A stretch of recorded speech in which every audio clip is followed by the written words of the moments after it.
Olá, eu tenho um recado para o seu coração. Você sabia que para vencer você precisa ser cego, surdo e mudo? Não? Eu já te explico.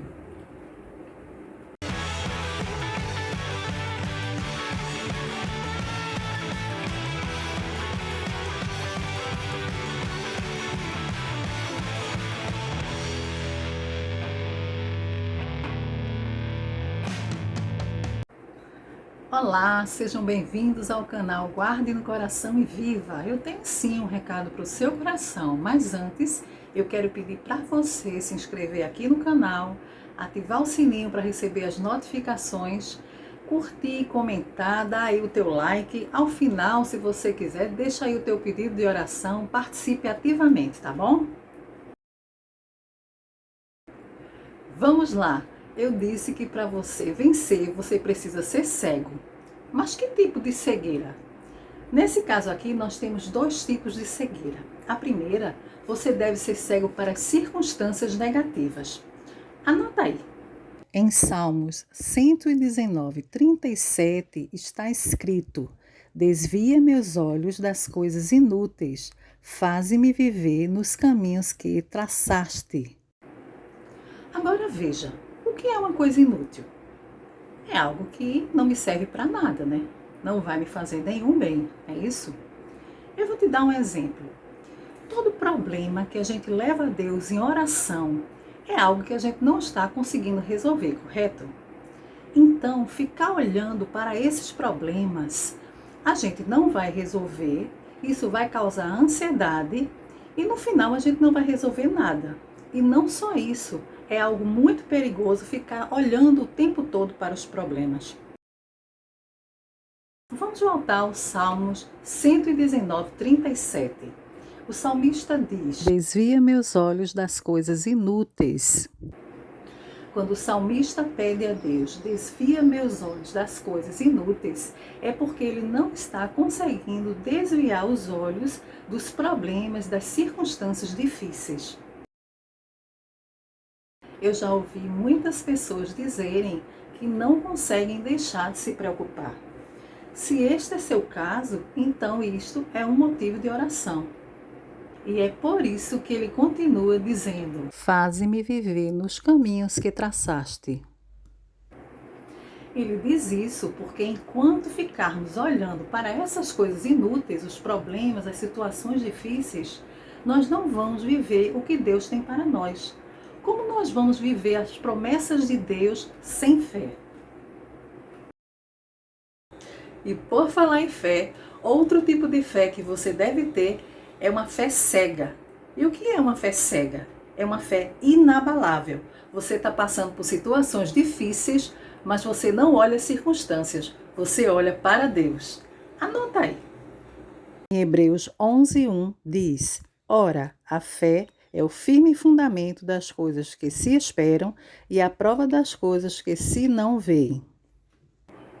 Em outras palavras, é a certeza ou a convicção de que eu vou receber o que eu estou esperando.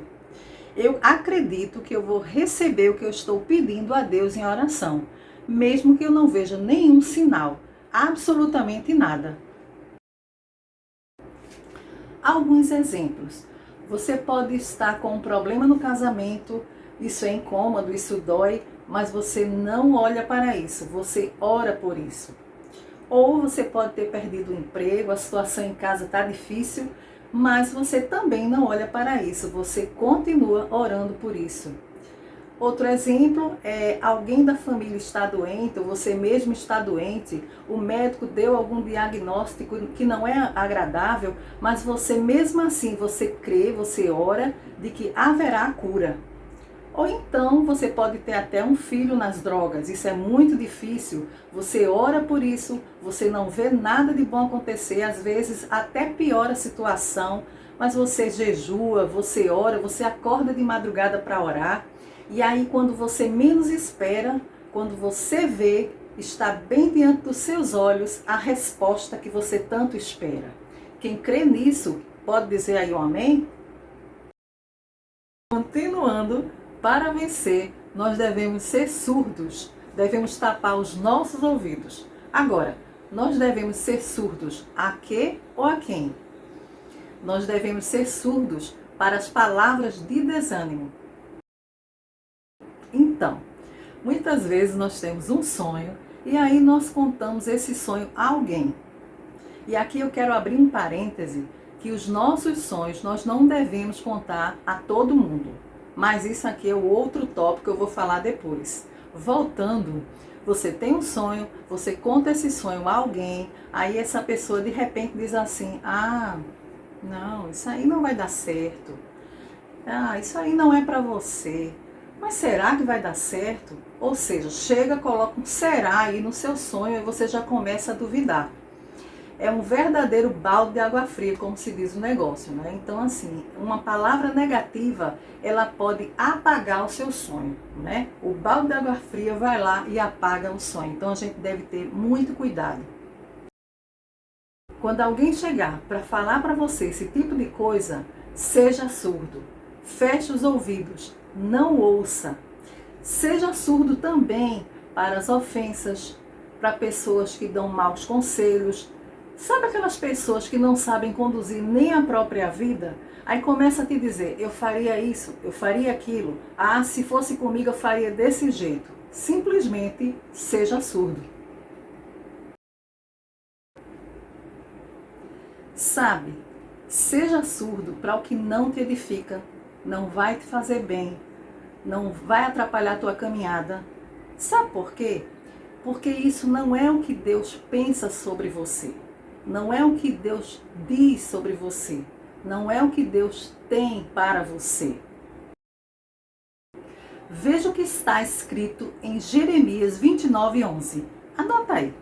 Porque eu bem sei os pensamentos que tenho a vosso respeito, diz o Senhor.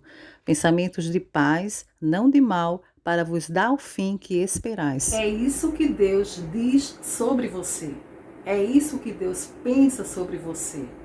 Essa é a verdade. E não as palavras negativas que as pessoas chegam para te dizer. Quer um conselho? Quer vencer? Seja surdo. E agora vamos para o último ponto. Quer vencer? Seja mudo. Feche a sua boca.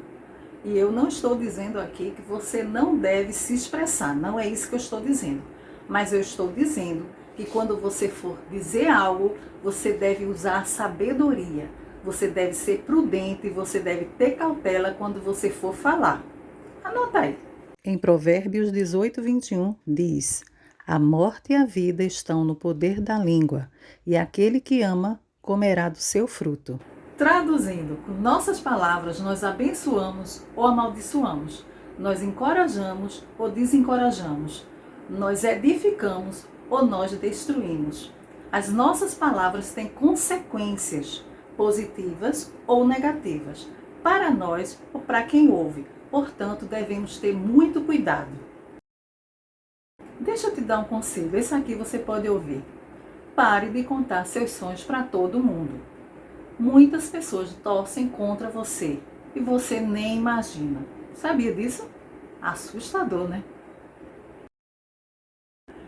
Outra coisa, não fale pelos cotovelos tentando resolver os seus problemas.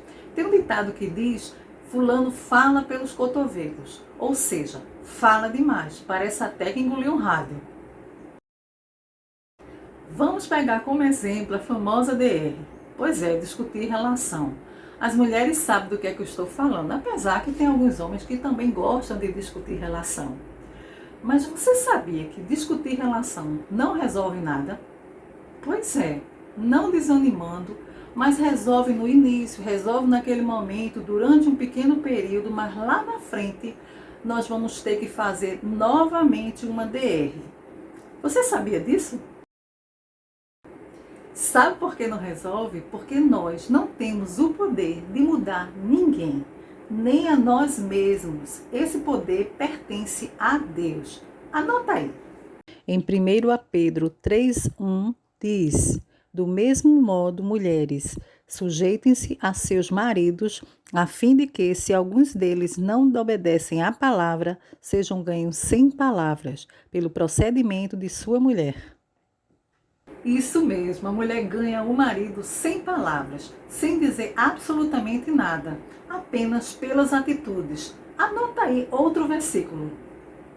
Em Tiago, capítulo 3, versículo 9 a 11, diz: Com a língua bendizemos o Senhor e Pai, e com ela amaldiçoamos os homens, feitos à semelhança de Deus. Da mesma boca procedem bênção e maldição. Meus irmãos, não pode ser assim. Acaso pode sair água doce e água amarga da mesma fonte? Veja, devemos ter cuidado com nossas palavras. As palavras tanto edificam como prejudicam quem fala e quem ouve. Fale menos, pense antes de falar. Em alguns casos, se cale. Quer vencer? Seja mudo.